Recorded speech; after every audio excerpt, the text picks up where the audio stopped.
আসসালামু আলাইকুম এভরিওয়ান, সবাই কেমন আছেন?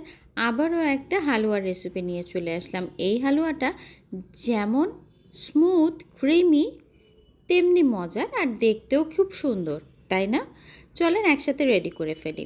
প্রথমেই প্যানের মধ্যে নিয়ে নিচ্ছি ঘি আর গরম মশলা। গরম মশলা বলতে এলাচ আর দারচিনিটাই নিব।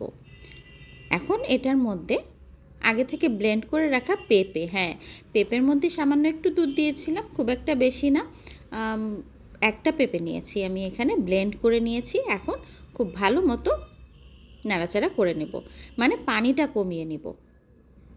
একটু নাড়াচাড়া করতে হবে, করতে করতেই কিছুক্ষণের মধ্যে 15 থেকে 20 মিনিটের মতো সময় লাগবে, পানিটা কমে আসবে। তারপর আমি এখানে 1 টেবিল চামচ, খুব বেশি দরকার নাই এই হালুয়ার মধ্যে, গুঁড়া দুধ 1 টেবিল চামচ গুঁড়া দুধ দিলেই যথেষ্ট। দেখেন পানিটা কিন্তু আরও শুকিয়ে আসছে। এখন আমি অ্যাড করে দিচ্ছি চিনি।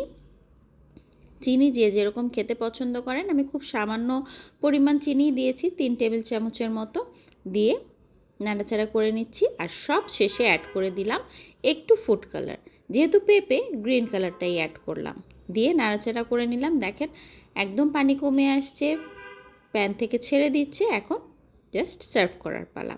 খুব সুন্দর মতো সার্ভ করে দিলেই হয়ে গেল।